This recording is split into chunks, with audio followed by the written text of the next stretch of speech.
বাংলাদেশের সর্বশেষ গুরুত্বপূর্ণ আপডেট সংবাদে আপনাকে স্বাগত। শুরুতেই সংবাদ শিরোনাম, পরে বিস্তারিত।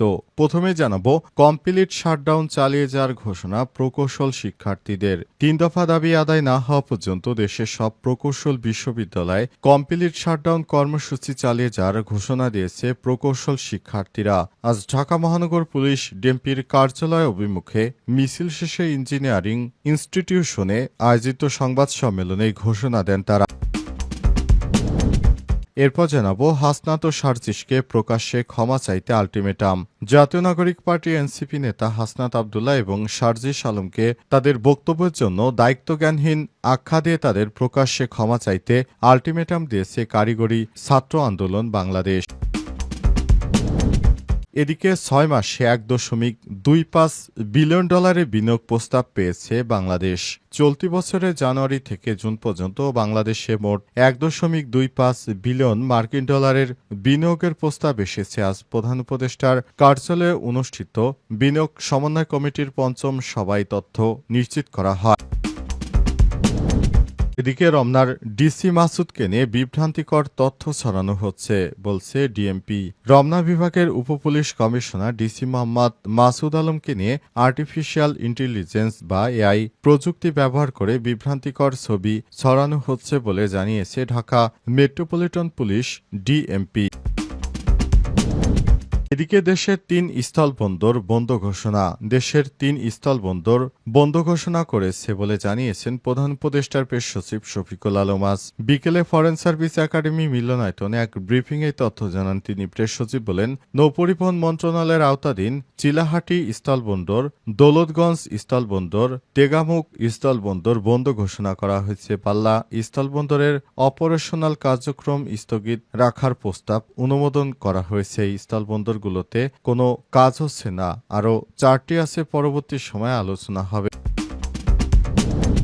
এবং সর্বশেষ জানাবো, গাজায় ইসরায়েলের হামলা এবং যুক্তরাষ্ট্রের সামরিক সহায়তার ইস্যুতে মার্কিন জরিপের ফল প্রকাশ।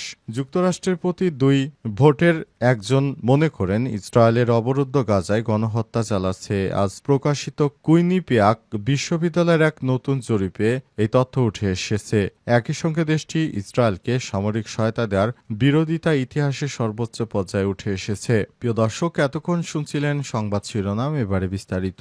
তবে তার আগে বন্ধুরা, অনুরোধ থাকবে এই সংবাদটিতে একটি লাইক দিন। এই চ্যানেলে আপনি নতুন হয়ে থাকলে আমাদের সংবাদটি দেখতে দেখতে চ্যানেলটি সাবস্ক্রাইব করে রাখুন। কমেন্ট করে বন্ধুরা আপনার মূল্যবান মতামত জানিয়ে দিন আপনি বিশ্বের কোন দেশ থেকে বা বাংলাদেশের কোন স্থান থেকে আমাদের সংবাদটি দেখছেন এবং শুনছেন। আর বন্ধুরা, এই সংবাদটি আপনার সোশ্যাল মিডিয়া ফেসবুকে শেয়ার করে বন্ধুদেরও দেখার সুযোগ করে দিন।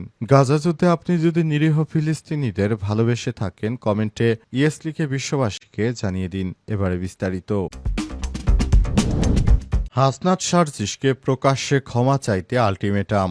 জাতীয় নাগরিক পার্টি এনসিপি নেতা হাসনাত আব্দুল্লাহ এবং সার্জিস আলমের বক্তব্যকে দায়িত্বজ্ঞানহীন আখ্যা দিয়ে তাদের প্রকাশ্যে ক্ষমা চাইতে আলটিমেটাম দিয়েছে কারিগরি ছাত্র আন্দোলন বাংলাদেশ। বৃহস্পতিবার 28 আগস্ট বিকেলে সংগঠনটির দপ্তর সম্পাদক সাব্বির আহমেদের সই করা এক বিজ্ঞপ্তিতে এই তথ্য জানানো হয়। বিজ্ঞপ্তিতে বলা হয়, এনসিপি নেতা সার্জিস আলম প্রকৌশল অধিকার আন্দোলনের প্রতি সমর্থন জানাতে গিয়ে কোটা শব্দ ব্যবহার করেছেন। অন্যদিকে হাসনাত আব্দুল্লাহ এই আন্দোলনের দাবি ন্যায়সঙ্গত বলে মন্তব্য করেছেন। সংগঠনটির দাবি, এসব বক্তব্য দায়িত্ব জ্ঞানহীন এবং বিভ্রান্তিকর। কারিগরি ছাত্র আন্দোলনের পক্ষ থেকে বলা হয়েছে, উপসহকারী প্রকৌশলী 10ম গ্রেডের একটি বিশেষায়িত পদ। এটি কোনো কোটা নয়। এখানে প্রবেশের একমাত্র যোগ্যতা হল ডিপ্লোমা ইন ইঞ্জিনিয়ারিং ডিগ্রি, যা 1978 সালে রাষ্ট্রপতির অধ্যাদেশ এবং 1994 সালে প্রধানমন্ত্রীর প্রজ্ঞাপনে স্পষ্টভাবে উল্লেখ রয়েছে। বিজ্ঞপ্তিতে আরও বলা হয়, আমরা স্পষ্টভাবে জানাতে চাই, আগামী কয়েক ঘন্টার মধ্যে হাসনাত আব্দুল্লাহ ও সার্জিস আলম প্রকাশ্যে ক্ষমা না চাইলে তবে দেশের সব সরকারি বেসরকারি পলিটেকনিক ও টিএসসি শিক্ষার্থী এবং ডিপ্লোমা প্রকৌশলী সহ তাদের পরিবার হাসনাত ও সার্জিস আলমের দল জাতীয় নাগরিক পার্টি এনসিপিকে বয়কট করবে এবং সম্পূর্ণরূপে বর্জন করবে। কমপ্লিট শাটডাউন চালিয়ে যাওয়ার ঘোষণা প্রকৌশল শিক্ষার্থীদের ৩ দফা দাবি আদায়ে দেশের সব প্রকৌশল বিশ্ববিদ্যালয়ে কমপ্লিট শাটডাউন কর্মসূচি চালিয়ে যাওয়ার ঘোষণা দিয়েছে প্রকৌশল শিক্ষার্থীরা। বৃহস্পতিবার ২৮ আগস্ট বিকেলে ঢাকা মহানগর পুলিশ ডিএমপির কার্যালয় অভিমুখে মিছিল শেষে ইঞ্জিনিয়ারিং ইনস্টিটিউশনে আয়োজিত সংবাদ সম্মেলনে এই ঘোষণা দেন তারা। সংবাদ সম্মেলনে শিক্ষার্থীরা বিএসসি প্রকৌশলীদের ৩টি দাবি তুলে ধরেন। সেগুলো হলো ৩৩% পদোন্নতি কোটা বাতিল, টেকনিক্যাল গ্রেড উচ্চতর যোগ্য প্রার্থীদের জন্য উন্মুক্তকরণ এবং বিএসসি ছাড়া অন্য কেউ ইঞ্জিনিয়ারিং পদবি ব্যবহার করতে পারবে না। শিক্ষার্থীরা জানান, দাবি পূরণ না হওয়া পর্যন্ত সারা দেশে ক্যাম্পাসে শাটডাউন অব্যাহত থাকবে। এ সময় বিভাগীয় পর্যায়ে প্রকৌশলী সমাবেশ এবং সপ্তাহব্যাপী কর্মসূচি শেষে জাতীয় সমাবেশ করার ঘোষণা দেওয়া হয়। প্রকৌশলী অধিকার পরিষদের উপদেষ্টা মাহমুদুর রহমান শহীদ বলেছেন, বাংলাদেশ ন্যাশনাল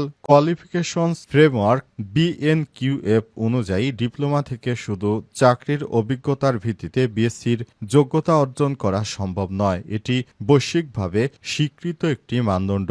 এর আগে বুধবার ২৭ আগস্ট পূর্বঘোষিত লং মার্চ টু ঢাকা কর্মসূচির অংশ হিসেবে শিক্ষার্থীরা শাহবাগে অবস্থান নিলে যান চলাচল বন্ধ হয়ে যায়। পরে ইন্টারকন্টিনেন্টাল হোটেল মোড়ে পুলিশের বাধার মুখে পড়লে ধাওয়া পাল্টাধার ঘটনা ঘটে। সময় police tear gas, sound grenade এবং জলকামান ব্যবহার করে শিক্ষার্থীদের ছত্রভঙ্গ করে দেয়। সাংবাদিক সহ বহু শিক্ষার্থী আহত হয়। শিক্ষার্থীরা হুঁশিয়ারি দিয়ে বলেন, দাবি পূরণ না হওয়া পর্যন্ত তারা কর্মসূচি ছাড়বে না। তারা আরও নতুন নতুন কর্মসূচি নিয়ে মাঠে থাকবে, এমনটাই জানিয়েছে তারা।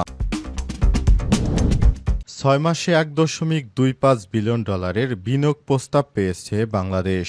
চলতি বছরের জানুয়ারি থেকে জুন পর্যন্ত বাংলাদেশে মোট $১.25 বিলিয়ন বিনিয়োগের প্রস্তাব এসেছে। প্রধান উপদেষ্টার কার্যালয়ে অনুষ্ঠিত বিনিয়োগ সমন্বয় কমিটির ৫ম সভায় তথ্য জানানো হয়। সভায় সভাপতিত্ব করেন প্রধান উপদেষ্টার আন্তর্জাতিক বিষয়ক সংক্রান্ত বিশেষ দূত লুৎফে সিদ্দিকী। সভায় জানানো হয়, ৬ মাসে পাওয়া বিনিয়োগ প্রস্তাবের মধ্যে বিদেশি বিনিয়োগের পরিমাণ $৪৬৫ মিলিয়ন, স্থানীয় বিনিয়োগ $৭০০ মিলিয়ন এবং যৌথ বিনিয়োগ $৮৫ মিলিয়ন। এর মধ্যে সবথেকে বেশি বিদেশি প্রস্তাব এসেছে চীনা প্রতিষ্ঠানগুলোর পক্ষ থেকে প্রায় $৩৩০ মিলিয়ন। এছাড়াও সিঙ্গাপুর, যুক্তরাষ্ট্র এবং সংযুক্ত আরব আমিরাত থেকে উল্লেখযোগ্য বিনিময় প্রস্তাব এসেছে। বিডার প্রতিনিধিরা জানান, $১.25 বিলিয়ন প্রস্তাবের মধ্যে পর্যন্ত $২৩১ মিলিয়ন প্রস্তাব চূড়ান্ত হয়েছে, যা প্রাথমিক প্রস্তাব থেকে চূড়ান্ত পর্যায়ে রূপান্তরের হার প্রায় 18%। বিশ্বব্যাপী গড়ে এই হার 15 থেকে 20% মধ্যে থাকে। সবাই চট্টগ্রাম বন্দরের কন্টেইনার জট নিয়ে আলোচনা হয়। বর্তমানে প্রায় 6,500 কন্টেইনার বন্দরে পড়ে আছে। গত 2 মাসে 1000 কন্টেইনার নিলামে বিক্রি করা হয়েছে। আগামী মাসে 500 কন্টেইনার